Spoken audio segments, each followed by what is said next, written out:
Hey, hey, hey. Howdy, howdy, howdy. Welcome, everybody. Thank you for joining us for another fantastic and I think super fun, exciting episode today. Should be around the holiday time, the holiday season. So I hope you're spending that time doing it with people that you love, doing things that you want to do. Maybe you got a nice tall glass of eggnog or warm apple cider, maybe coffee, or like me, you've got some tea. But hope you enjoy today's episode. Today, we're talking about cryptids. Cryptids on the menu today. Fantastical creatures, mythos, myths, legends that have existed, found in stories to be told from generation to generation. And we're going to talk about it. How you Yeah, doing today, Sean? How you doing?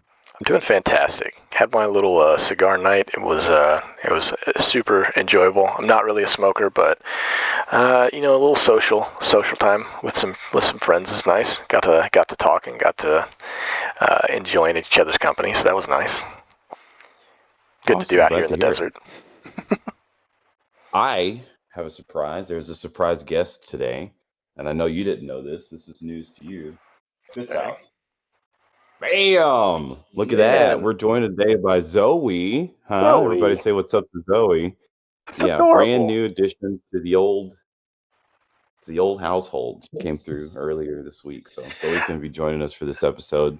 Not a cryptid, okay, but As not a far as lot you of know, expertise as far as I know. Got a subject matter expert on something in here. So anyway, yeah, just thought I'd throw that out there. So that's all awesome, right, dude. Congrats, congrats. yeah, dude. So let's get this ball rolling. I can tell you firsthand, I know next to nothing about cryptids. Well, at least so I thought. Maybe by the time we get through this, we'll be surprised about how much we actually know about cryptids. But I did want to just start by throwing this out there because I know they can be kind of a niche topic about what a cryptid actually is. And I think I found myself asking this question a lot after we decided to make this episode about cryptids. But basically, I guess on a basic level, we can say a cryptid is a creature that's found in stories that some people believe to exist or say that they have seen, but have never found proof that they exist. Things that come to mind, maybe you know a few of these: Bigfoot, Sasquatch, huge, hairy, like cryptid animals. These are the ones that are familiar in the United States, but they are actually all around the world, as you can imagine. I know for a fact down south, everybody talks a lot about the old chupacabra. So that's what a cryptid is. Hey, what's your experience with cryptids? Do you have any cryptid sightings? You grew up learning about cryptids. What's up? So, never did have any sightings as far as I know. Once again, one of those cryptids out there that has been a recent interest topic for a lot of people is the skinwalkers or shapeshifters. And I did never really, you know, make that connection of them being a cryptid necessarily, because I always viewed cryptids as being a kind of a single creature, like one mythical creature, as opposed to it being a species of creatures necessarily. But knowing now, I guess that that's what that's considered. You start seeing a bunch of these other things where, again, you don't really ever expected them to really be viewed as cryptids. But the Loch Ness monster, that one definitely a cryptid. Always really thought of it that way. But other things like megalodons, not never really viewed those as cryptids, just as a ancient beast that we really don't have tons of proof on, as far as I know. But I'm hoping to be surprised, I suppose, here. So I'm hoping we get a lot of responses of people that know, hopefully, a little bit more about this lore and fandom, in a sense. Um, uh, but yeah, really interested to see how where this goes today. Hey, you and me both. I just did a hot Google search just because I was curious because you did bring up a pretty interesting point. But I don't know how true this is. So maybe somebody who's a subject matter expert in cryptids can enlighten me or inform me. But the hot topic now is that wendigos and skinwalkers are not considered to be cryptids. Oh, okay. Well, Um, nice. I guess I stand. Am I standing corrected necessarily, or I don't know. I don't know. This just proves what where my ignorance is and what I do and what I don't know. So Hmm. maybe not. Yeah. But yeah, it's like I pulled up like a quick little Reddit post to say they don't fit the definition. Okay. That wendigos are spirits that drive people to do taboo things caused by hunger, and skinwalkers are just people who are able to turn into animals. So I guess they would say that that doesn't count. Okay. Yeah. Okay. So I guess that is something that we might need to make figure out the difference between them. So skinwalkers being someone that turns into animals, or is that still considered a shapeshifter? I guess if you look at some of these others, like one of my favorite TV shows is Supernatural, which they have all sorts of different, creatures on there, which in this case I think are considered cryptids, or maybe not considered cryptids, but a lot of supernatural or paranormal creatures, like Wendigos or skinwalkers or shapeshifters. And I think shapeshifters and skinwalkers are different in a sense, because skinwalkers, from my understanding, are more focused on turning into animals, while shapeshifters are turning into other people, like to look like somebody else, essentially. Yeah, which I don't know. Like, I guess the rough definition of like animals or creatures that are believed to be existing, but don't there's no actual proof of is Mm-hmm. one thing. And then you got a different side of like maybe not necessarily fairy tales, but like mythology of like the idea or like a magical being to some extent that's capable of doing these crazy things. So I think Mm-hmm. that we are like in this space in between mythology and reality where people are like, I want to see how close this thing is, or I believe that I've seen it, or it's out there and I don't know if it exists or not. Uh, Maybe I don't know. Look, I'll be the first person to tell you that I don't know what I'm talking about when it comes to this kind of thing, and maybe my representation is pretty adjacent to the public opinion. And I guarantee you, because I know for sure, there are Mm-hmm. some people out here who are very interested in this episode being released that will be able to shine some insight exactly as to what we're looking for. But um, there are some examples. I did do some light research, not necessarily about what cryptids really are, but like Mm-hmm. um but what some of them can be, I guess. Mm-hmm. Um I did find a really interesting it's like a map slash chart slash list or whatever of cryptids that exist by state. You can start by the old US. They kind Mm-hmm. of got like a top one. Some of these I didn't even know were a thing. Some of them are Mm-hmm. very niche because they are very localized. Right. Um, but you got the big boys in the group. Bigfoot, the chupacabra is pretty big down south. Like I said, coming from Texas, I heard about the chupacabra. All the What time. is what is the chupacabra? Is the goat one? The goat bloodsucker or whatever? Is that what that Yeah. is? Yeah. It's like the goat vampire, or vampire for goats. At least that's the way that Mm, I grew up learning about him. that's what roughly I know. But Mm-hmm. they're the Loch Ness monster, which I think a lot of people have heard of. That's got a lot of popularity. It seems to be on the East Coast. Mm-hmm. People are in that. The Wendigo is more popular way up north. Your Mm-hmm. Minnesota, Michigan type areas up in the UP. Then you got werewolves, which are seeming to have a stronghold, kind of like in the Midwest almost and Mm-hmm. South. A lot of people believe in werewolves over there. I Mm-hmm. see. This is where I get confused because, like, I didn't know if a werewolf would count. I guess maybe there's a distinction, right? Like Mm-hmm. between the creature existing in reality to some extent, and then the mythical version of the werewolf. Do you think Mm-hmm. it's possible that these two things exist, and that's why it's so confusing? Because I know, and I've like dealt with a lot of fantasy media narratives that have been produced through video games and books and movies. Um, Werewolves are super popular, right? Mm-hmm. Like you see werewolves in almost every Twilight, right? Like even if Yeah. you're not into that realm, they even found a way to get like I'm gonna say like normie, but like more of the normative population into the realm of fantasy when it comes to werewolves and vampires specifically. Twilight was pretty Yeah. huge. Yeah, something that like just a general like a large portion of the population where you can point out to, hey, what is a werewolf? Oh, you ever see Twilight? Yeah, yeah, yeah. That's what we're kind of getting at.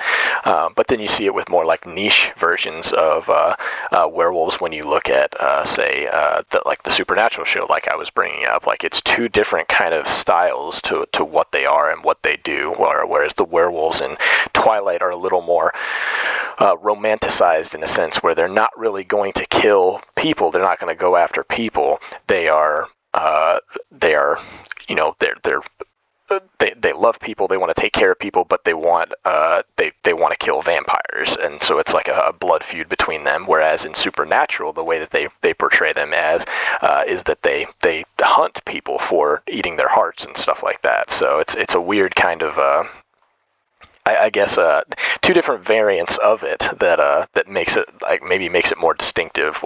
And in this case, like the mythological version or the more romanticized version of them. Yeah, I got you. And I'm thinking it's a bit more adjacent because to me, I would think that the less romanticized version is the more realistic version. That's Mm-hmm. probably the one that people or I would rather have existing. Like I don't, I was The like one that might hunt you down. yeah, I'd rather I'd rather live in a world where that is the case than live in the world where it can shapeshift and keep its pants on and has muscles and rippling abs and stuff and wants to kill vampires. Yeah. But that's just me. Maybe I'm too reality driven. But then too, there's like some very very localized ones. Like I heard recently about the Jersey Devil, Mm-hmm. um, and some of the ones like you look in the states don't have they can't settle on which one is the most popular one. Like I didn't know what thunderbirds were. What was a thunderbird? That's a cryptid. That's Mm-hmm. Arizona Mm-hmm. said Yeah. the old That thunderbirds did. Yeah, and that one I don't know a whole lot about it, but I think that it's more along the lines of like being I don't know. When I think of Thunderbird, I think very much like like I go back to my Pokemon roots, and it's like okay, well it's a bird that lives in lightning, like something that can strike randomly, kind of like a falcon or something like that. That you're not going to see them, but it can kill you in an instant, like out of the blue, and then disappear immediately, type thing. So Okay, see, you took an interest to this one because I think that's it's piquing your aesthetic interest, right? yeah. Maybe the idea that somebody in Arizona or a large group of people in Arizona think the Zapdos is flying around is pretty funny. Um, Slash cool, whatever. But I pulled it up a little bit. The old Thunderbird is a cryptozoological creature associated with the large bird-like animals that live anywhere from northern Canada and Alaska down to Central America. And a lot of them appear in Native American mythology, with some tales of enormous eagles strong enough to carry whales back to their nests. Hmm. Since pioneers began moving west through North American plains, sightings of large birds have been reported. Similar stories appear from civilization around the world. So there's your brief. The old Thunderbird. Gigantic, massive creatures. Whales? Yeah, Whale? pretty big, yeah. I guess maybe it depends on which one you're talking about. Still big, obviously, but difference between like a blue whale versus a killer whale. That's also a pretty big difference. I'm gonna be just being honest with you. Whales are massive. I don't know. Oh Like yeah, you're gonna try to find me like a small child-sized whale and say, "Oh, they're really bringing those back." Come oh on, like yeah. No, I that can't just. lift it up. But that's kind of cool. So I guess I mean, which one kind of like which one do you more like identify with? Which like or maybe which cryptid do you think is the most likely to be real? If you want to go down that route, and because there's like we were talking about, there's possibly a different like variance of what the mythological version of it and what the realistic version is of it. I think the one that makes the most sense is like Wendigos, because it's essentially someone that's been driven mad to do what would be considered taboo, which is, and in my mind when I think of that, it's cannibalism, right? It's eating other people. So and it seems like it has an interest, or like it's localized to those areas where it's going to be colder, where you might get stuck in the mountains or the wilderness, where you might be forced to do something like that. So it's kind of a weird, I guess, way to think about it, or to rationalize the existence, but I think that's the one that's just the most realistic to see.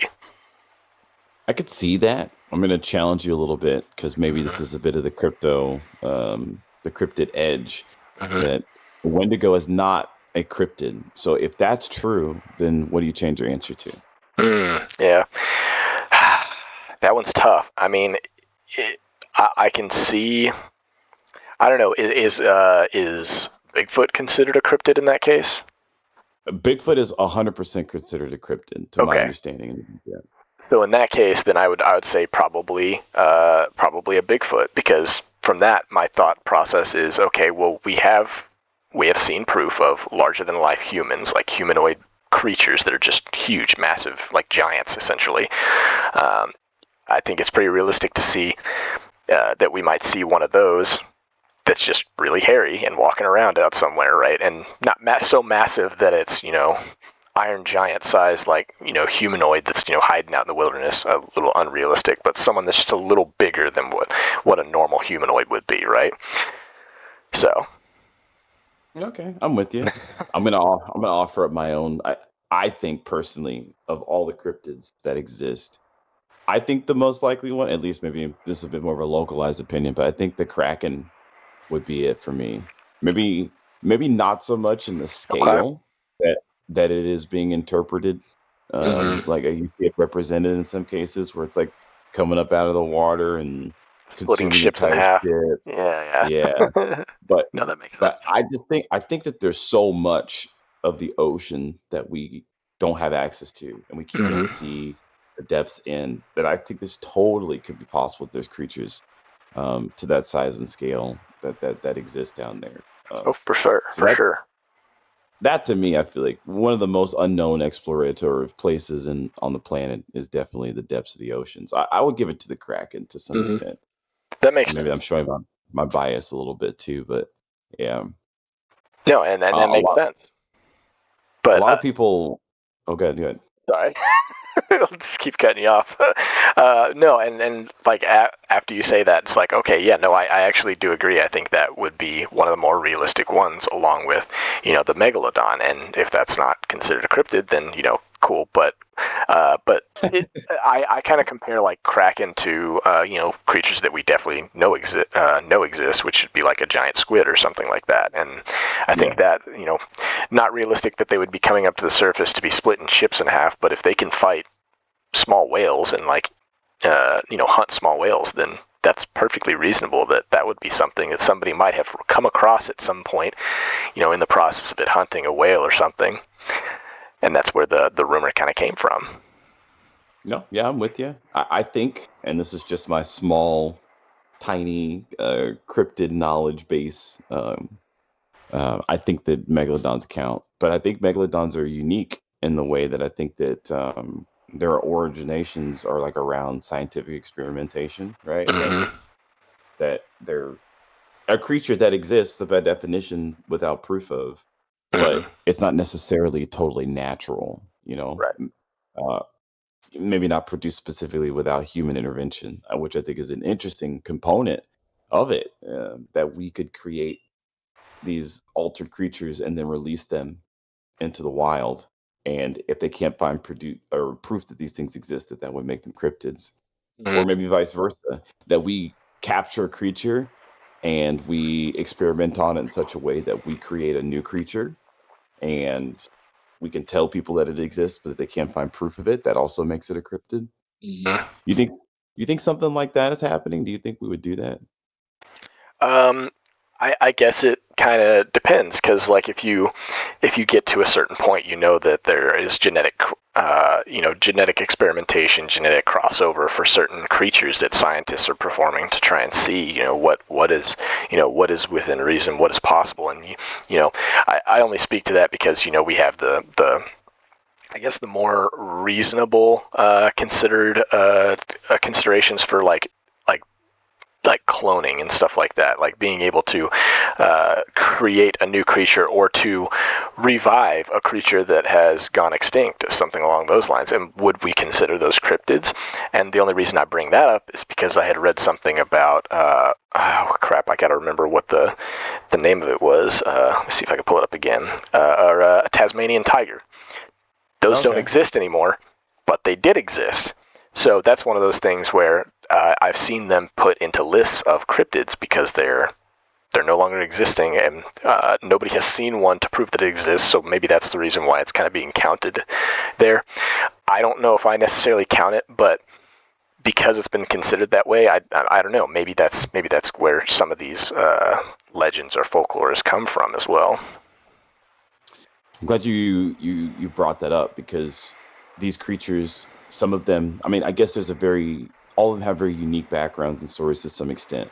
But you Mm-hmm. see that some of them actually do come across as having been creatures of legend, things that have been told about and passed down from generation to generation. And then you also have like a sect of them that's like people are reporting current day, modern day sightings of them existing. So it's not like, oh, this is the legend, this is the story. It's like Bigfoot is real. I've seen him. I've seen this before, and these guys have seen him. Here's an attack. Here's the sighting. So there's like these two interesting realms of that happening. And I think if you zoom out on a global scale, or even at least on a continental scale, you can see how culture drives some of these creatures' existences. And some of them, my understanding, serve functions. They practically and they describe things that are happening in the world that we couldn't actually understand in the past. I think like I wrote cryptids off like intellectually for a long time. Like, come on, man. Like, you really think this stuff exists and we wouldn't have found it by now? Do you really think that there's giant dudes walking around in the forest and we wouldn't see them, or or they don't take shits and we wouldn't be able to find like they wouldn't leave footprints, or like Yeah. you'd think that with the development of modern science that nothing could really hide from public interest, Hmm. especially considering how popular some of these things are, to some extent. Hmm. Um, but I do think that, the more that I hear about it, the more that there's a compelling narrative. I don't think it's worth it to get caught up in the discussion about whether or not these creatures are real. I mean, seeing is believing to a certain extent. Right. That's where I'm at. But I think it's way more fascinating that people believe that they exist, and where does that belief come from, and Hmm. how does that influence society, right? Like, I think I remember. I mean, this is not necessarily in the same realm as cryptids, but I think it kind of goes in the same category. But like, we got taught, raised up, me and my sisters, about the boogeyman. Maybe you did too, right? Um, but our parents are like our guardians, whatever. They use this to like, hey, you better stay in bed at night because if you get up, the boogeyman's gonna come out of the closet and get you. And it Hmm. was like a way for them to keep us like not necessarily safe, or like get us to behave a certain way. Like the Hmm. threat that this creature exists serves a practical function for them. It's like, or I heard too, like the chupacabra will get you if you go out at night. So don't Yep. don't go out at night. There's a practical function to that. It's like when you're a kid and you believe in these things, um, you can behave differently, or they can use this to control behavior, right? Like, Hmm. or influence ideas or beliefs or something. And I guess that brings up kind of this other like fanatical crossover that we were talking about before, but I guess I won't get into that right now. Did you like have that similar experience? That you were these like these creatures that were brought up or made up that they couldn't prove existed to influence your behavior growing up, or did you see that like as you were a kid? Oh, absolutely. I mean, you could even like start tying it to holidays, or special events. So like the like for example, the Tooth Fairy, or in a situation like you could look at like Krampus. Like it's one of those things where they use these folklore, these folk tales to try to instill good, like positive tendencies towards the way that you're going to act. And it's not super safe to go out at night. And why was it not super safe to go out at night way back when? Because there were animals that might get after you, or there was people that might get after you, which is still obviously a danger today in some cases. But I think that there's still I guess, situations where that can still be useful, although a little bit a little controlling, in a sense that you're also lying, or maybe not lying necessarily, but you're creating a narrative in which doing this thing, which I view as bad, will lead to something bad for you, so that we just avoid that altogether. Do you think that's? I think you went directly down the line of thinking that I was thinking of, like Santa Claus and like bad or good or bad. These influential creatures that essentially been made up to help us find some structure as we are growing up and moral compasses and all that. Um, that do you think that classifies? Do you think Santa Claus is a cryptid? Does he fall in the category? Santa Claus is real, though. Yeah, you got proof that he Yeah, no, but I definitely agree that those ideas are in a sense a cryptid. I mean, I guess if you're going down that line of thinking of a cryptid being something that instills positive or negative tendencies. I do think that that's getting a little bit away. I understand the line of thinking, and I did have that, that internal dialogue with myself, even, a couple days ago when I was thinking through this. Hmm. When when we had decided on our topic and figured out, this is what we're going to talk about. Oh, yeah. Well, I mean, and that was one of the things that I considered. It's like, okay, well, it's something that does instill a certain, maybe fear or a sense of, caution that makes you want to avoid doing certain things. Um, which also something else that I bring up is like based on that map that you sent me. When you look at like where the locales for a lot of these cryptids are, if you notice, like for the Loch Ness monster specifically, like I want to kind of hone in on that one, because if you look at the Loch Ness monster, it's really focused around areas where the Great Lakes are or coastlines. Like it's in an area where that that's what they would be fearful of, is something like that existing, right? Um, Yeah. so it's just very interesting how that kind of plays out. And then Bigfoot, where is he existing? Oh, up where the really undeveloped, like wooded areas are in the states. So it's just very interesting to see how those locales affect, what the folklore is there, as well as thinking about how is that going to change in the future as we continue to develop, and how we develop that area. How is that going to change the way that people, the kind of folklore, the kind of stories that people tell at that point. No, I think I'm with you 100%. I think it is an interesting thing to talk about, and kind of touching on what we were talking about before, like the idea that we come up with stories to help encourage behavior. That's like culture bleeding into society, right? Mm-hmm. Um, the Grimm's fairy tales, like the ones that Yeah. are they spun off into the the ones that we know today, the Disney ones and stuff. They Mm-hmm. were not they were not, I wouldn't say child friendly, but they were much more grotesque and macabre. The ideas were way more um I wouldn't say scary per se, but they posed a real threat in the Mm-hmm. story. And it's Yep. like, hey, you go out by yourself, you go down this path, somebody's gonna get you. Like there are Mm-hmm. real consequences to these actions.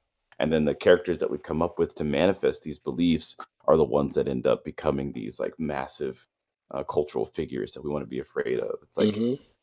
what does the big bad wolf actually represent? Is this a creature that we're pretending exists because it serves a function, or does it actually a manifestation of our collective experiences of anxiety and fear of the unknown that's being Mm-hmm. personified in the pursuit and the stalking behavior of wolves and creatures like that? Right. Yeah. And using that to instill certain behaviors in whenever you're young, that's an effective way to teach. I guess you could call it Yeah, children. I What's mean right and wrong. it's a chicken and the egg kind of situation because it's like, did the creature exist first, or did the idea of the creature exist first, and then they created it from the feeling? Mm-hmm. What is was one of them born in fear, or is the other one because of the creature that there is fear of it? Like that's, Mm-hmm. and I think too that's also that duality I mentioned earlier about creatures that we're seeing versus creatures that were conceived Mm-hmm. from the imagination, which is I think is cool, right? Like this is a direct result of what the human mind is capable of doing. Because what we see in instances like this is that there are things, and as we learn and as a species and society, I don't know how true this is now because there's been a large distrust in um, uh, educational institutions and government and science, which that's some problem topic anyway. But there's always a gap between the things that we know and we understand, and what we're seeing and what's happening in the world around us. And whether or not we're seeing something accurately doesn't matter. We believe that we've seen something, and the brain really wants to come up with an explanation for that. The brain really wants to bridge the gap between these two things. And there's a certain like human fascination. I have the same fascination with trying to understand the unknowable, with Mhm. trying to make sense out of the gap in between. A lot of people, they put spirituality in this gap, where it's like the things that I don't know and can't possibly understand. These are miracles and works of a being that exists beyond me, beyond my understanding, beyond my knowableness. You know, omnipotence, omnipresence, all that stuff, right? But I think that cryptozoology, cryptids in general, exist in this space of something. I saw this thing. You have to believe me. I had this experience. This is what I saw. And then you get these stories as a result of it, which I think is very cool. At least, this is me talking from a Western perspective, from the United States, um, because as I do understand, these things exist all over the world, Mhm. right? Like, it's not just America that this is happening. So I guess, like, do you like knowing that? Does that change your idea or your perspective of like where some of these cryptids are coming from, or does that like kind of keep things the same for you? To an extent, maybe. I recognize that a lot of the stories, the folklore, the ideas came from overseas before everybody like came over here, before we all migrated over from Europe, from Africa, from wherever it might be. I think that we take some of these stories and we kind of bring, at least for America, we brought a bunch of stories over and just kind of fit them in where they made sense, where they could still impact us. And even still, like like when you talk about like it just kind of reminds me of like what you were talking about with the Kraken earlier. You talked about how some of these stories and these cryptids uh, were seen, were created, however you want to call it, uh, to it and like instill certain lessons, right? And so, what would the Kraken's lesson be? Do you think? I think that the Kraken serves as like what's its role as far as the stories are concerned? There's like this certain presence of things that like you do and you don't do when you're in the seas, like when Mm-hmm. you're sailing. That there's this threat that if you are not ethical to a certain code or to a certain sense Mm-hmm. in your behavior nautically, that there is this entity that exists that could be used as an agent weapon against you. you Right. know so I'm thinking there's a bit of a morality or integrity check that exists from the possible existence of the Kraken. I think it maybe plays that role. I could be wrong about that, but that's what I think. Kind of like maritime laws, like there's a bit of lawlessness associated to, especially in that period, of that era of time where we talk about pirates and all the pirate type Mm-hmm. mythos and all that. But maybe I'm barking up the wrong tree. Maybe No, again. oh, I was just say no, and I think that that's a great like coming from from somewhere where we don't know a whole lot about what the reason for a lot of this existing, a lot of these creatures of myth or legend.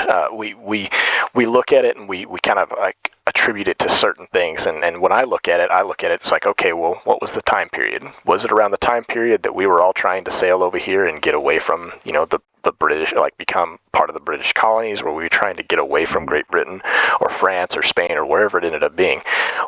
Was this used as a story to try and say, hey, don't keep going over there? Like, if you go to the free colonies, you may end up becoming a victim of some sort of a this mythical creature, this legendary creature that and it's kind of a fear tactic to keep people from uh, emigrating from the country, or something along those lines, or even, as you say, like a moral conundrum for them. It's like, okay, well, hey, if you go over there, I know that you did this, and if you try to go over there to run from, your what is it, your obligations to repent, or essentially over here, or serve your time, serve your country for the prison time, whatever it ends up being, you may end up running into this creature, which will doom not only you but the entire group of people you're going over with. And that kind of presents a moral conundrum for whoever was thinking about it. It's like, well, maybe I don't want to do that, because that may land me in even more trouble, in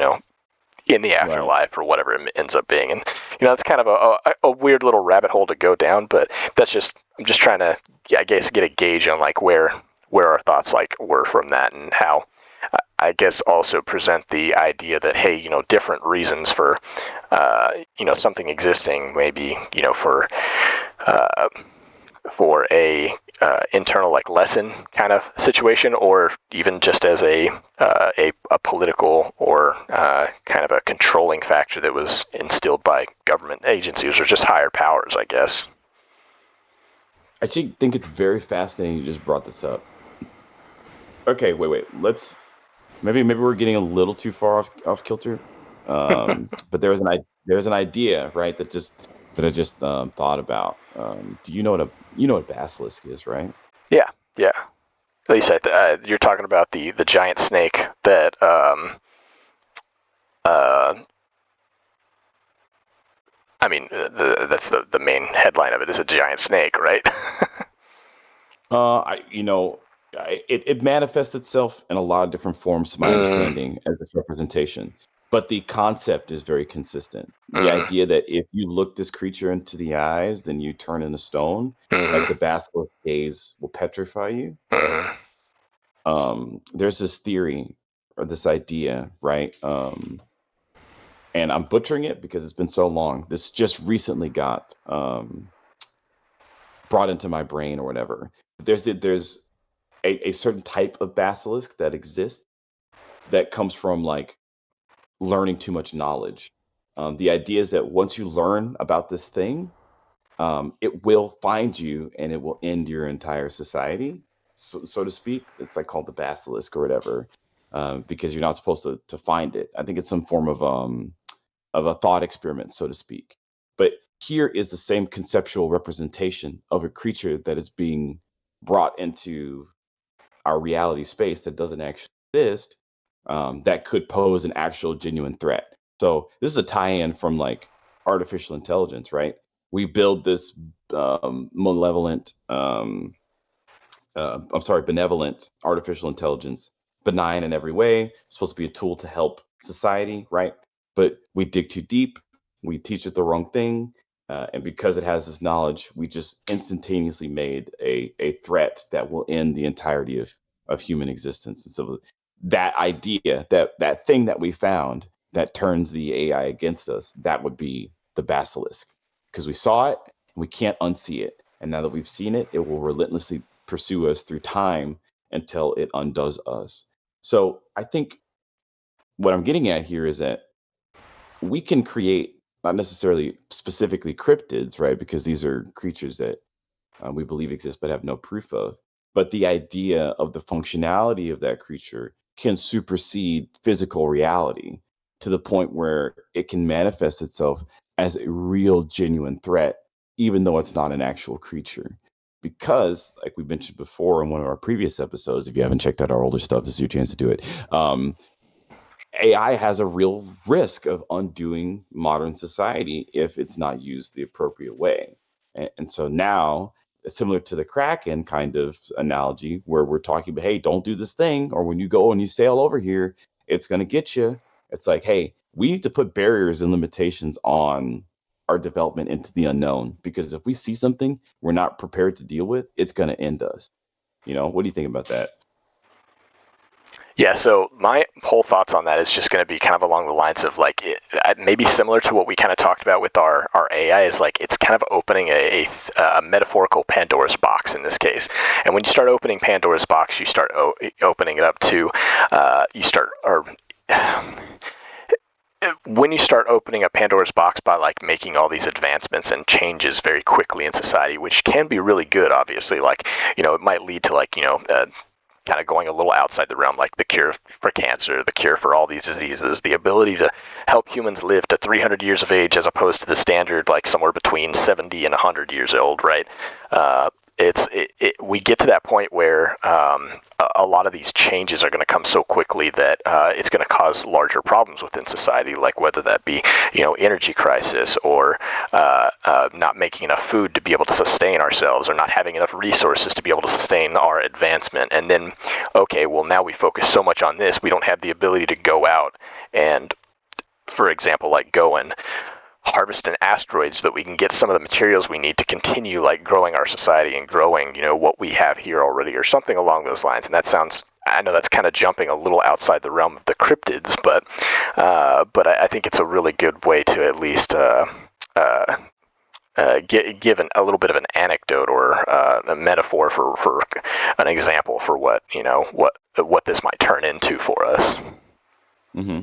Yeah, I think that you're on the right track, because the way I was kind of rationalizing it is that of all the things that could come out of that Pandora's box from exploring the unknown, without caution or reservation, could be a basilisk. We could put ourselves on the track to ruination, Mm-hmm. and we have until the basilisk gets to us to have found a solution for that. You know what I mean? Mm-hmm. And maybe in a lot of ways, because we've already started down this path, we already have seen it, and it is already pursuing us. But Mm-hmm.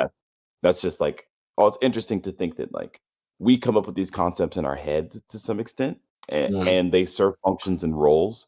Either it is to explain the gap between what we're seeing and what we understand about the world around us, or they seek to guide us in a way societally, based on its cultural influence, for us to behave a different way, which I think is pretty potent, and very, very, very important. So, yeah, very cool Yeah. stuff.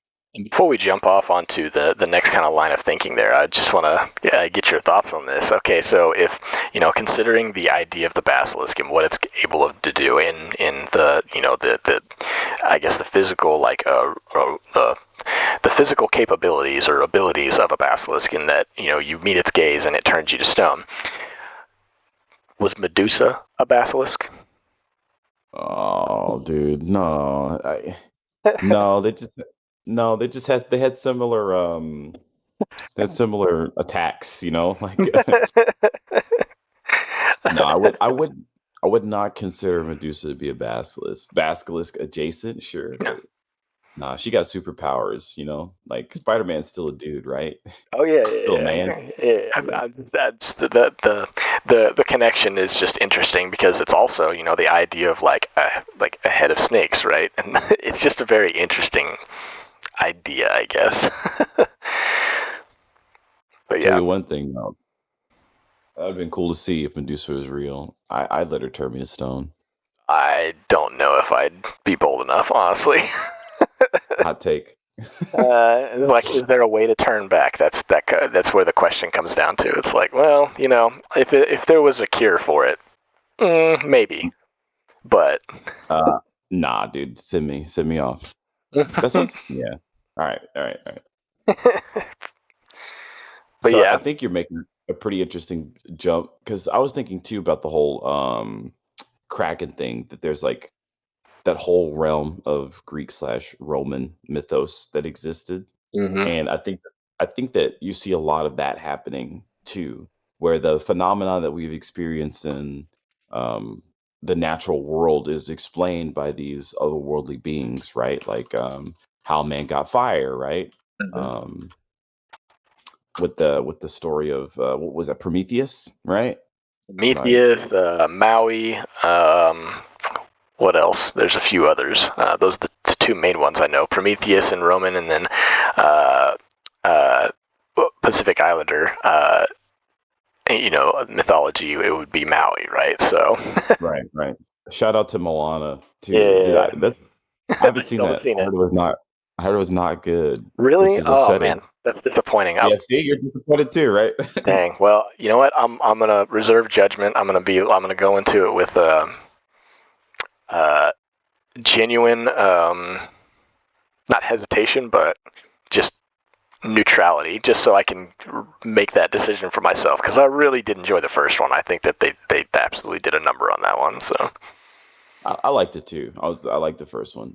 Fun fact about me is that, um, I won a lip sync competition to Moana's, "You're Welcome" performed by Dwayne the Rock Johnson. one of the So best songs on that. I I won a computer case doing that on stage at one of those QuakeCons. So, fun fact. Right, right on, dude. That's sick. That's sick. I didn't know that. Huh. Man, too bad I missed that one.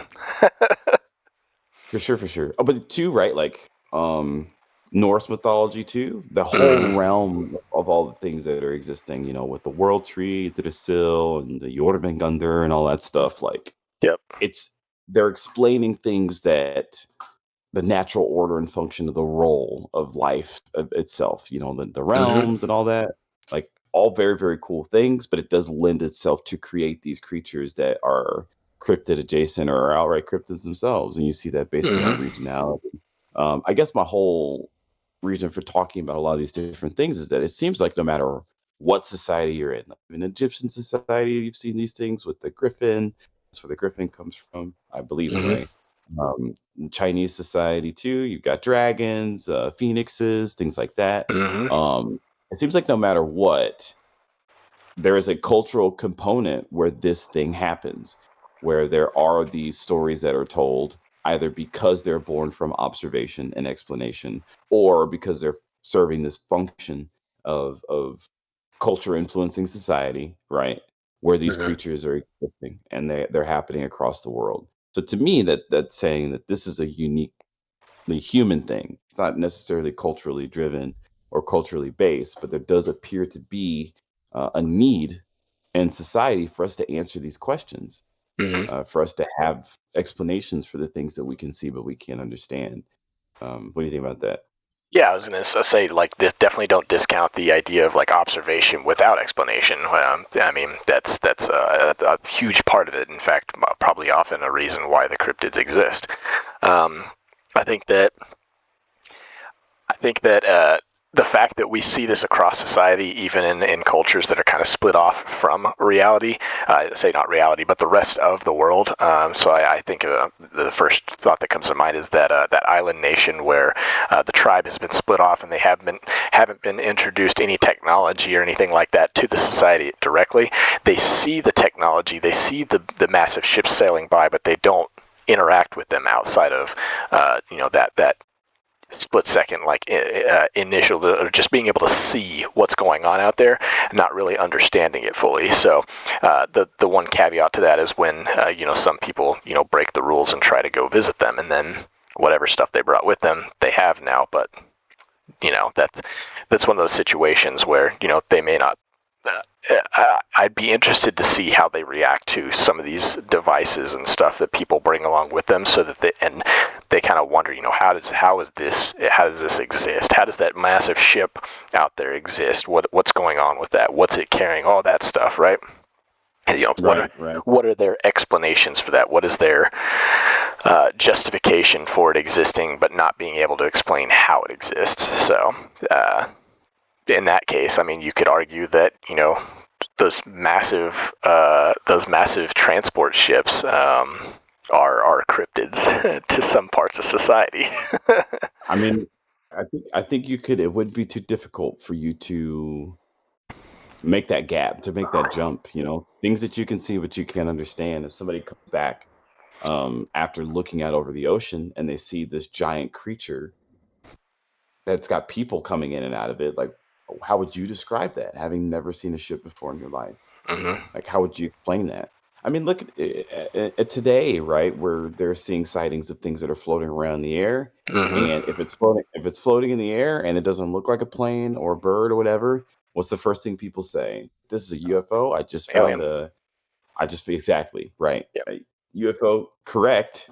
You can't identify what it is, but aliens. They always jump to aliens, and Yep. I think that's a fascinating jump there. So here's the next line of questioning for you: Are aliens real? Well, so and that's the other part of things is also, is it because they genuinely believe that it is like aliens or alien technology, or is it because they value the entertainment value of it, the meme of calling it an alien, right? So and that's where there's definitely absolutely people out there that believe one way or the other, but the only reason I bring it up is to say, hey, there's I guess I wouldn't say that the general majority would call it an alien just because they can't explain it. I think they just like the idea of like, hey, fitting in with everybody else. Hey, it's an alien. I'm memeing along with you. That kind of situation, right? Um, But on that side of things, I don't know what to believe. I think that there's a lot of situations out there where we still don't have explanations for it. I think that it's interesting that the government has established a task force specifically for looking into these unexplained appearances of objects that we can't explain, obviously. Um, the fact that stuff like that exists, like it's interesting to I guess look at how an organized agency, a very large, well-funded, in a sense, to a degree, well-funded agency is also looking into it, trying to place some kind of explanation on it, and even from within the communities that have, a little more privileged information, there's still the continued, like, ongoing joke, the meme, oh, it's aliens, oh, we saw something weird today, it's aliens. Like, it's just very interesting, and we're all kind of fascinated by it. I think that the fanaticism associated to is actually very useful for governmental bodies because it gives you a scapegoat for a lot of strange behaviors that maybe you don't want the public to know about. Oh, Um, absolutely. Especially like allow special them to, projects.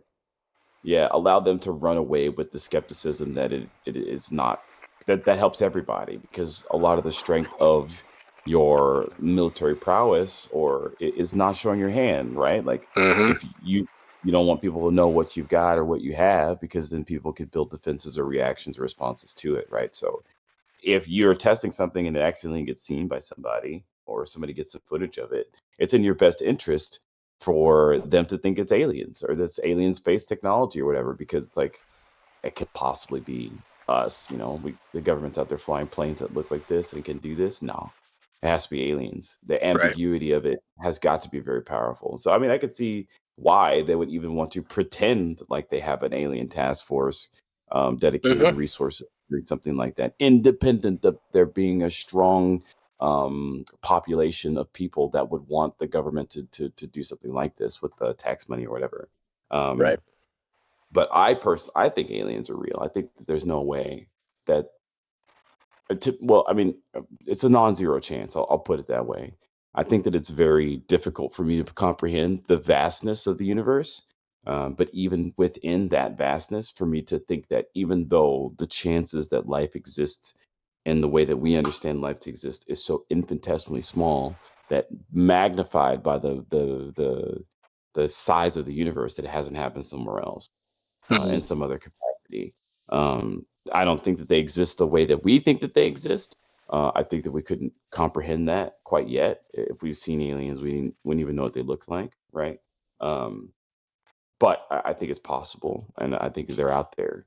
Um, what's that whole like the great filter thing, where like either you make it to one side of these like societal checks society. I forget, I'm butchering the idea, but anyway, that we're the only ones that made it through the great filter, or we're the first ones that made it through the great filter. But space is so massive, it's so if we ever got visited by aliens, we're already cooked because they have the technology to come to us, and we can't even prove that they're out there. You know what I mean?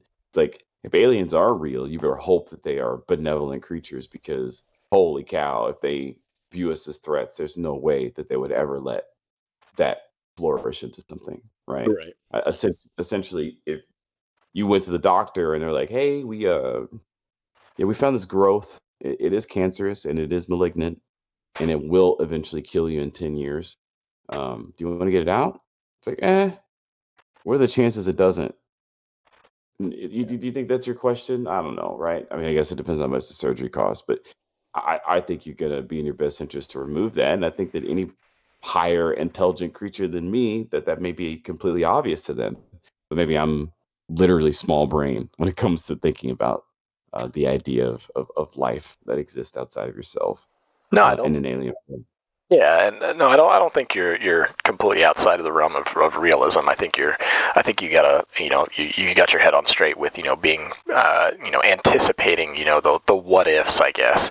I will say though that, in that situation, you're talking about, a cancerous growth that exists on you that's affecting you already, whereas in the case of what we're talking about, it's a little more macro, I guess, in that regard. Like it's affecting the galaxy, the universe that you live in, but how far away are you realistically? And also, like, when you think about it, the way that the universe is expanding, what if they're on the opposite side of that expanding universe? So then they're just getting further and further away. So the possibility of us ever reaching each other in that sense would be ever, retracting, unless we find a way to literally bend space so that we can just move to another point in reality. Which, if that's the case, that's what's happening already. Then perhaps we should have already received visitors, or like actively had contact with somebody else if they had that technology, right?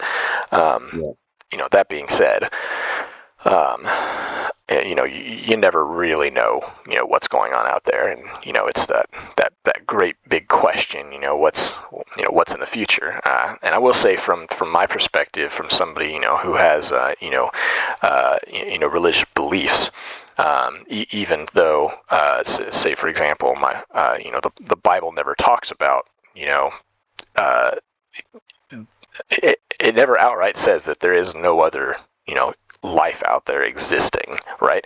It just talks to our existence specifically. And so that's where I don't necessarily say, again, like, kind of similar to what you say, I don't think there's a non-zero chance, but I don't think it's a very large chance, let's put it that way, that something else exists out there. So, and that's where I'm kind of in that neutral zone. It's like, maybe there's something out there, maybe there's not. I'm not super keen to care, I guess, because it's not affecting me directly.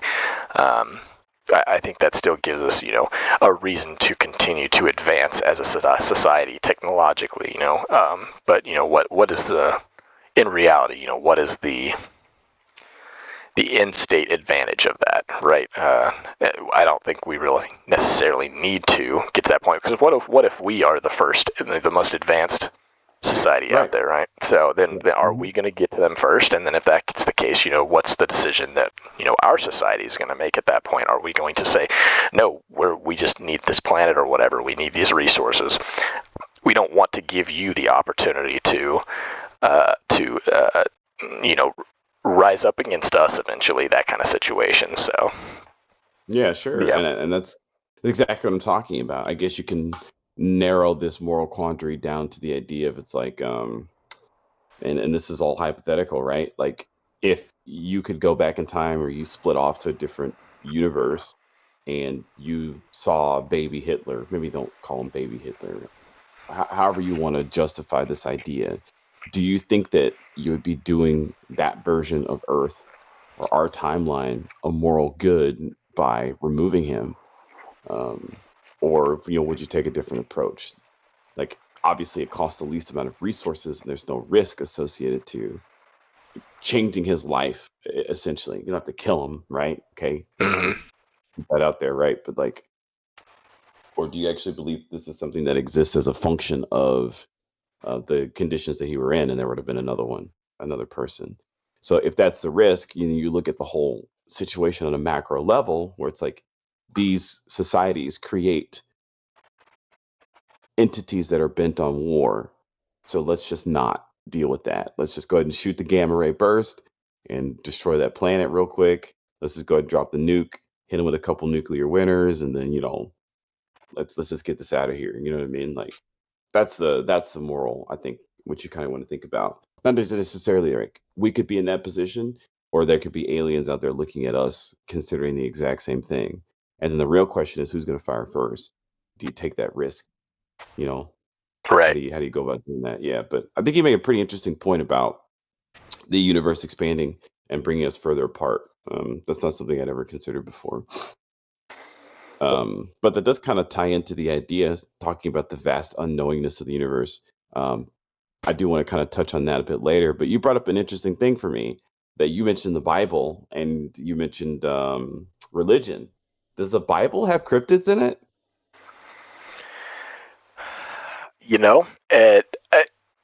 I don't think I've ever really considered like really viewing them as cryptids, but you look at a lot of what gets talked about in it, and it does reference beings, like, for example, like angels and seraphim and demons, and like even to a sense, like those are based on our definition of cryptids, it's something that we haven't seen that we don't have an explanation for as to why they've been talked about, like the mythology of them in a sense, or the idea, the stories of them, right? So that Yeah. one's a little bit difficult to say. I guess I don't want to say necessarily my biases towards it. Is preventing me from being able to make a determination. I think it's just I don't have the context outside of the single source of that literature being what it is, and having multiple different translations of that literature that makes it a little more difficult for me to, I guess, make a determination on whether or not I would view them as cryptids, I guess. Right. I mean, I guess definitionally that we're talking about it, and we can keep this as rigid as we need to. But the idea that there is a mention of a creature that existed that we don't have any proof of, that we can't find the proof of, right? And I'm not talking about translation, um, like not errors, but like things that get brought up in translation. Mm-hmm. Like I think I've heard about them saying that there were unicorns mentioned in the Bible, but it's like, are you really calling them unicorns, or are those just rhinos? Is this a translation issue, like that we're referencing, looking at the geography or whatever? But you mentioned it before, like angels, demons, seraphim, Nephilim. Like, if they're children of angel and man, then where are Mm-hmm. these like? Are these actual different creatures? Maybe that's Uh, where I did come from. Yeah, that's actually interesting. Yeah, it doesn't surprise me that the Bible would have cryptids in it. I'm not trying to throw any shade at the Bible or use this Mm-mm. to damage its credulity or anything like that. Like I think it's an interesting thing to think about, right? You just where are we like expanding my brain as far as like what is a cryptid and how do we identify these things? Right. Where they exist in societies. The Bible makes sense. I had to look that up. What are your favorite Bible cryptids? That's like a didn't know you could take this conversation to church, did you? Well, it's an interesting. I mean, it's an interesting conversation, and I do agree. I think that in certain situations, like where the Bible translation is talking about unicorns, it could have just been a rhino. I will. I have to make this reference because I just think it's kind of fun. Uh, Funny irony, I should say. My one of my Yeah. bosses actually calls unicorns battle rhinos. So so so it's like it's one of those weird things where you make those uh, you make those like kind of connections, and like you create your own cryptid in a sense like that. And if it's something you've never seen before, it's something that maybe in this particular situation somebody saw a rhino and somebody riding a rhino, and they only ever saw people ride horses and camels, and they knew it wasn't a camel, and then for some reason it was sprinkling rain that day, and they just happened to see a rainbow coming out behind it, and they're just like, it's a unicorn, like it's something special, it's something different, right? And it's just Yeah. like weird situations. And it could have been an albino rhino. In that case, it's a white horse-like creature that is just bulky and strong. And it's just weird situations, of course, that could lead to funny little translations or different ways of looking at things, right? So, Yeah. but I think we see that even with creatures today. Like when someone discovers a new creature, it's just a new coloration of a creature, and they create a new name for it, a new genus for it, in a sense. But I might be going a little too off the trail here a little bit, but it is interesting to see how people, make connections to what they consider a new cryptid or creature that that they may never see again, right? Right. So You guys heard it here first. Unicorns are just really, really thick, buff rhinos horses. Okay, in case you didn't know. albino, right? Albino. Yeah, there you go. Unicorns are real. Go out there and find you a unicorn. Yep, yep. Getting back on the. Oh, good. Yeah. Okay, getting back on the old space vastness thing, as I know I mentioned this before, and I got introduced to this at a pretty early age. But I'm sure maybe some of you guys have heard of H.P. Lovecraft, Mm-hmm. and Lovecraftian horror.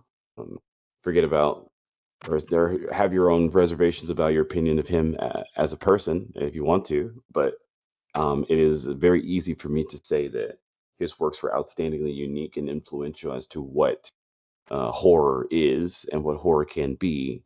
And it does definitely explore this realm of the unknown that exists between reality and science, and the unknown in space, and the unknowns that exist within us, to create and conjure these very, very interesting creatures that are, by definition, impossible for us to fully fathom and understand their existence. Right? Like, Hmm. I think that this is really cool stuff, and I know that we're like, this is in a way an offshoot of cryptids and cryptozoology, because we're not talking about actual physical creatures to some extent at this point. But I just a huge shout out to Lovecraft and Lovecraftian works, and we're talking about Cthulhu's, Leviathans. Do you know, or are you familiar with H.P. Lovecraft stuff and Lovecraftian horror?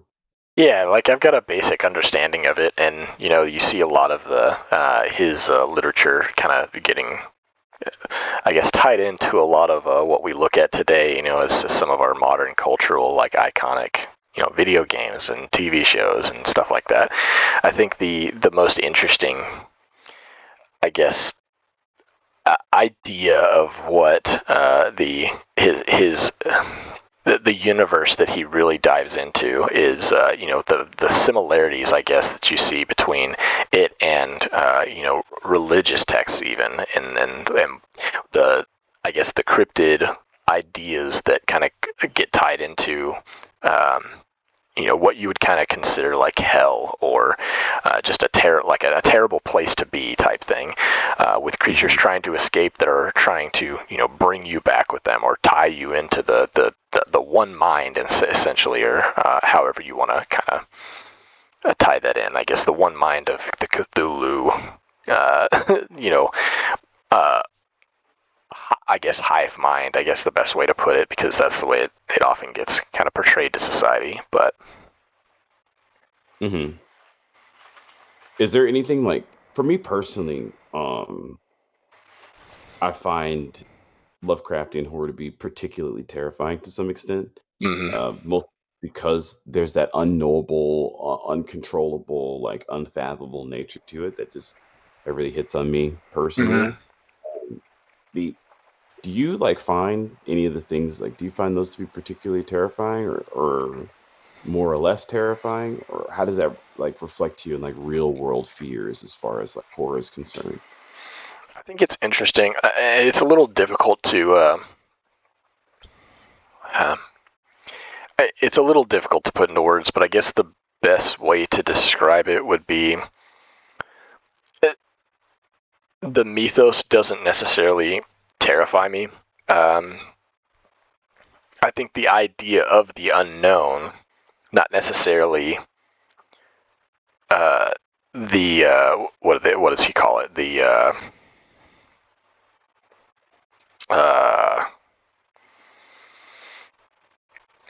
Not the unknown. He calls it something else, like I guess the cosmic unknown. I mean, I look at him kind of differently, but I guess they kind of fall in the same category. But the unknown, it's is definitely something that makes me nervous, and it's one of those things like, oh, hey, at some point I'm going to die, and it's something that you can't wrap your mind around right now. So I guess the idea of like what exists there, right? What exists after you die, and in this idea, his mythos, or his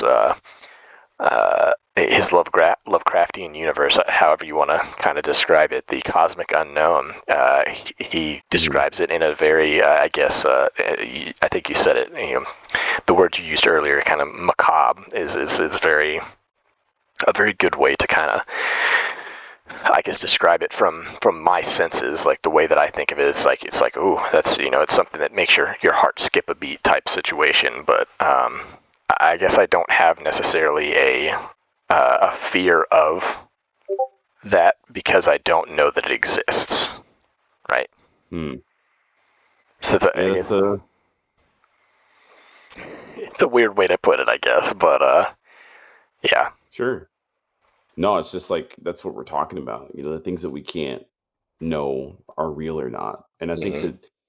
I think that maybe Lovecraftian horror exists on the far end of this spectrum of cryptid type creatures of the things that we know and the things that we can prove. Where I Hmm. think that this end of the spectrum is on both sides of the extreme.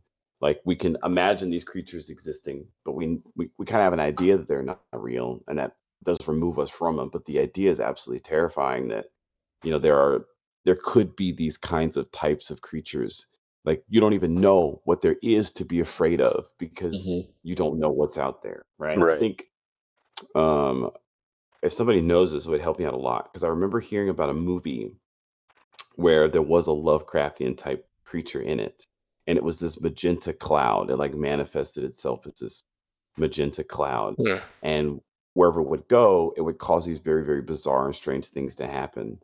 Like, it would fuse people and animals together and like, on a molecular level, but they were still alive, you know? Hmm. So it's like these things that are truly horrifying looking, but it's just like the impact or the influence or the cause of that is super otherworldly, right? Hmm. Or like you mentioned before about a hive mind, but imagine that that hive mind is not necessarily voluntary, and the idea that you come home after a family dinner and your whole family's fused together into this one like, amorphous human blob, Right. and they're talking to you because they recognize you, and they're like, "Don't be afraid, Sean. It's your mom. It's your dad also, but also Michaela's there. Like I do, and it's like, how do you, like, look at that? You can't even, like, fathom the idea that that's so strange, and how would that make you Hmm. feel? I think that the thing for me personally is it's like, it invokes, like, an entirely different set of emotions when you tie that kind of thing into it. Because, yeah, there's the sense of helplessness, there's, like, the fear, like, when you talk about normal horror, it's like, "Oh, no, this thing is chasing me, and I could die." There's, like, a real world scenario of, like, I Hmm. might get gunned down by this person who's very mischievous or malevolent, or they're gonna stab me or whatever, but then there's this is a different kind of force where it's like, you don't understand what's happening. You don't know what it is. And now look at the world around you being torn apart because your understanding of it is being challenged at a whole. Like Sure. that's like a completely different realm of fear to be involved in. Like, what if this is possible? If I put myself in that position, I don't know how I would feel if I walked into my home and I saw something like that.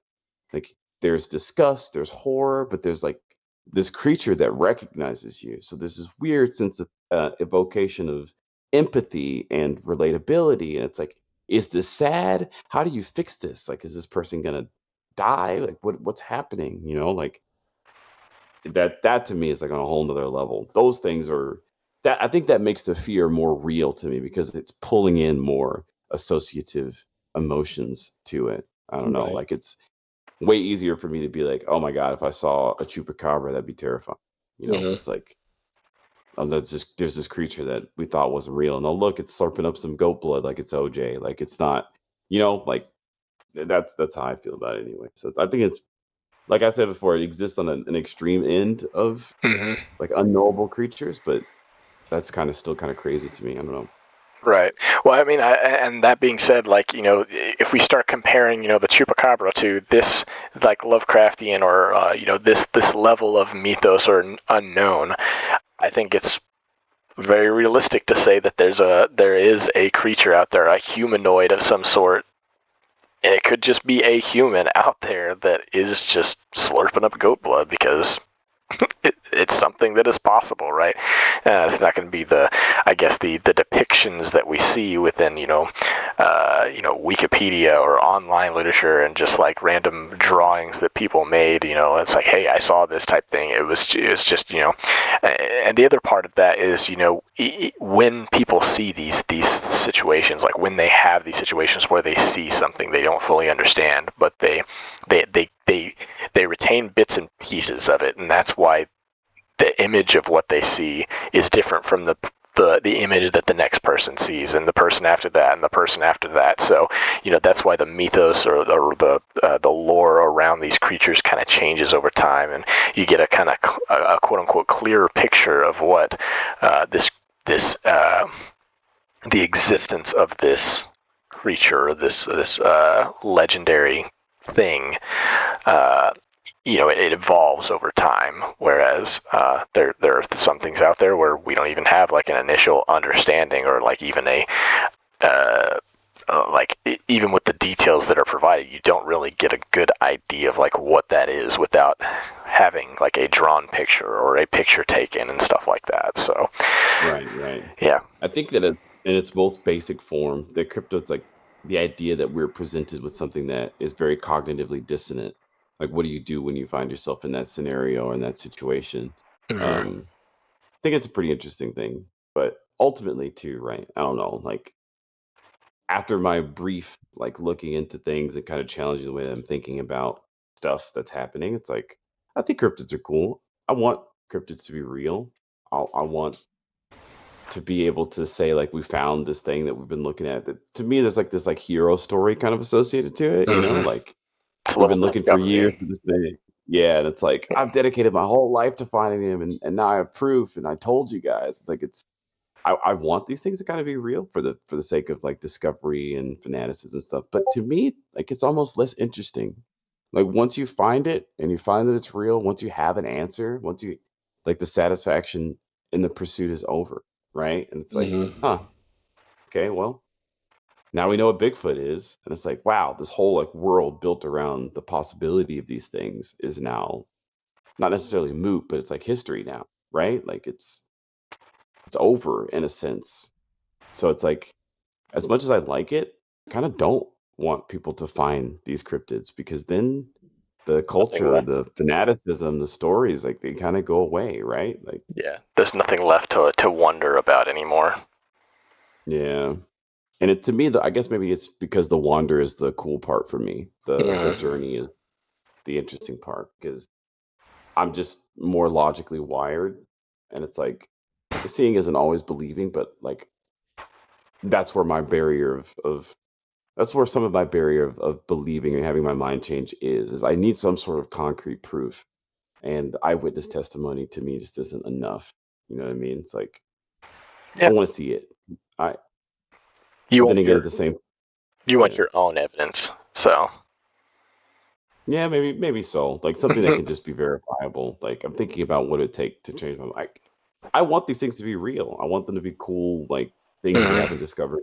And I want to know how we missed them for so long. And like there's a whole thing, right? But at the end of the day, too, like I hope that the imagination and the things that come out of us trying to explain the world around, I hope that never stops. I don't want the world to be fully solved and to be indexed and to be, but I know that we're trying to head that direction. I think that as long as the human capacity for creativity exists, that we'll always think of something. We'll always find something. And hopefully they're as long lasting and outstanding as Bigfoot or Wendigos or not a cryptid, by the way. The Jersey Devil or whatever, dragons and griffins and all that stuff are part of that. So Yeah. I don't Well, know. I will call out a little bit of irony though. That that you were talking about how you want your own proof, so that then you could become the next person that just says, "Oh yeah, I saw it. I can prove. I am living proof that this thing happened," and you just become part of that line of eyewitnesses, or whatever that that seek to prove the existence of something that you've seen, that you have proof of, but then it takes away, I guess, exactly what you were talking about, in that you stop wondering about it, and then you got to find something new, right? So Yeah, uh, more or it, less. it's just kind of, it was just something that I thought was kind of funny, because yeah, because you want your own proof, right? But that ends up leading you to becoming the proof for somebody else that they also want their own proof, and then it's never enough, right? You can never put out enough proof that everybody is just going to believe it exists. Like, even in the Okay. situations, like we see that even today in certain parts of society, in which somebody will come out and is like, hey, this happened, and everybody's like, that couldn't happen. It's like, here's the picture, here's the video of it happening. Nah, that can't be real. That's it's AI. so Yeah, it's exactly. interesting. So. Yeah, it's interesting you bring that up because I mean, especially like, Sora came out, right? And people are making the AI videos that are pretty high fidelity, Mm-hmm. that look pretty good for some certain things, right? So that's a real thing. But even more so, that is it fuels um, science denialism and the idea that like this refutation of understood things to be known like for years is now a very real thing that's happening in society that's causing impacts on people in their daily lives. It's like there is a danger in that creativity, you know? At some point, we have to be able to sit down and discern and say, this is what I'm willing to accept as reality, and then this is too far. And I think Mm. that that too far line is kind of getting a little scary to the point where, and people are believing that vaccines don't work, or people believing that government aid is there to hurt them. Like that's crazy to me. Or that we have the ability to create hurricanes, and like we did that intentionally to our own country, Mm. or that the earth is flat.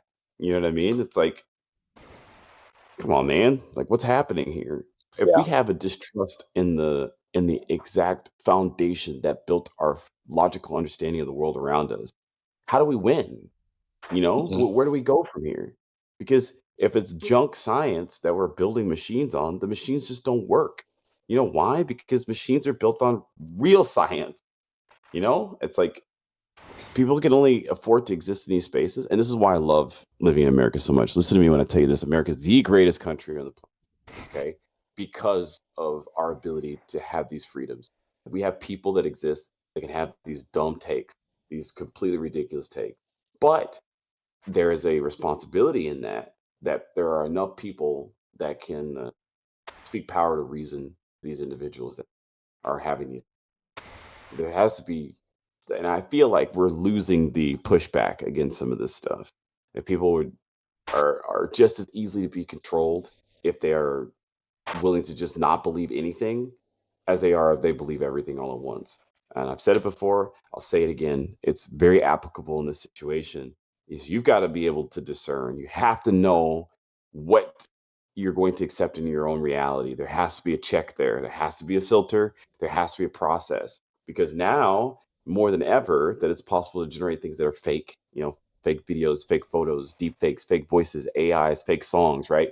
I say Mm-hmm. fake, but they're real things that are imitations of reality, right? Mm-hmm. Now that this is more and more and more possible, you got to have more and more checks up where you're going to believe the stuff that you see, right? Mm-hmm. I don't know if you have Facebook, if anybody's seen it on Facebook, but there are the images where it's like, close your left eye and turn your head, and you'll see the image of Jesus. And it's like, oh my God, it's real, it's there. Jesus is alive and well in the world around us. But they're AI images that were generated to invoke this. You look a little bit closer, and the person in that photo has 3 feet. It's like, uh, but this is the worst that this technology will ever be. It's only going to get better, and it's going to be indistinguishable from real photos that you're experiencing in real life. And in some cases, it's going to be better. It's going to be better looking than reality, right? So you've got to know what's important. You've got to know what's happening around you, and it's cryptids, right? Like, I think healthy skepticism is important. Have an open mind. Don't just reject everything that you don't really think about it, right? Feel like what's happening and process this stuff, man. Like, so people won't even want to have conversations about things that they don't think are real because they cannot deal with that cognitive dissonance. And I think that that's absolutely destructive. Mm-hmm. But I recognize that it exists in a space where we have the freedom to say dumb shit. We just do. That's one of our rights as Americans.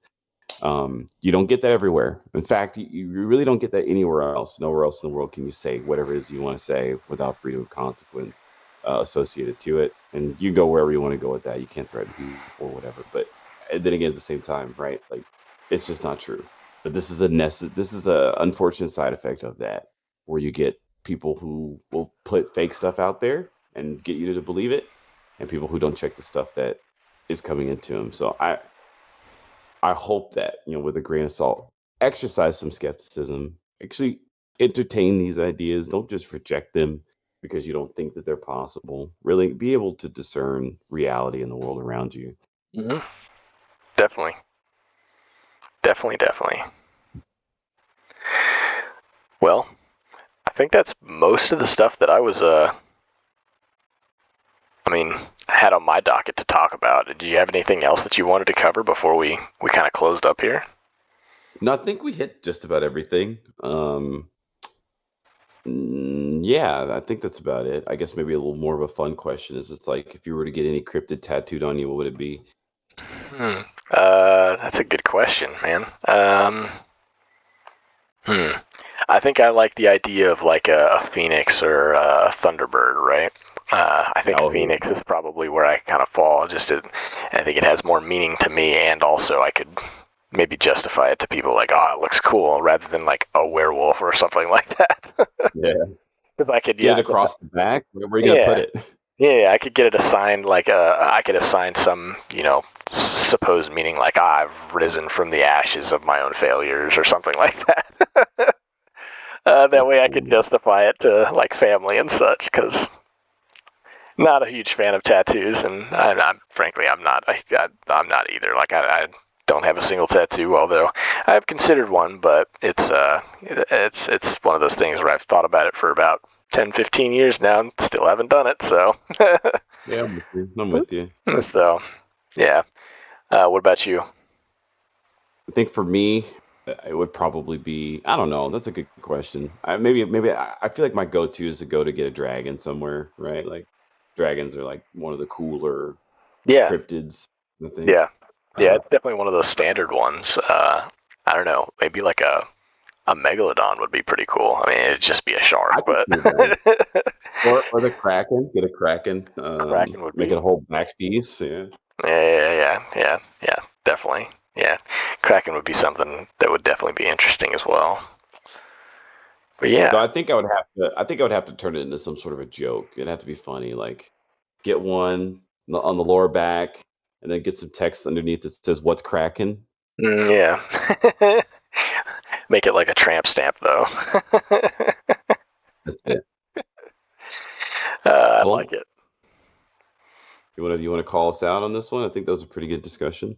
Yeah. So, as we said at the beginning, we this whole episode was talking about how we don't know anything about cryptids, and but we like the idea of the topic, and we wanted to have that little discussion and kind of delve into some of the, I guess maybe the side talks that maybe not a lot of people have the conversation about outside of the cryptid, like the physical beings themselves, and kind of jumping into how they affect our society and how they affect the way we think, the way we act, and all that. So yeah. I'm Sean. Thanks for tuning in. Definitely hope you stick around and watch some more of our future videos. And if you haven't already, jump back and watch some of our old videos. If you also haven't already, would love for you to hit that subscribe button. See when our next video goes live. Our goal is to get these down to at least once a month, but ideally we want to do it every couple of weeks. And maybe if this does hit off to a point where we can start doing this a lot more regularly, it's definitely something I'd be interested in. Right on. Sean said it best. Listen, I'm going to tell you guys something pretty cool. This may already be beyond you, but you have a rare opportunity to be the 10th subscriber, number 10 for this channel. Right now, we have 9 subscribers. And if you're hearing the sound of my voice and you're looking down and it still says 9, you can be number 10. That would be really cool. It would be cool if you're number 11 too, but it's a personal milestone, journey of 1,000 miles and all that. We are on our way to 10 subscribers, so that'd be really cool. So that's enough shilling out for me. I hope you have a wonderful and amazing day. Thanks for listening, spending your time doing something. And don't forget, okay, to look for a cryptid in your area. They're out there. Find them. Likewise, if you have any sort of knowledge on this, we would love to see your comments in the comments section. We'd love to have another conversation about this in the future as we learn more from you and learn more just on our own interests. But yeah, help us hit double digits and get on our way to triple digits for subscribers. We'd love that. But yeah, thanks again, y'all. Appreciate you. Yep. See ya.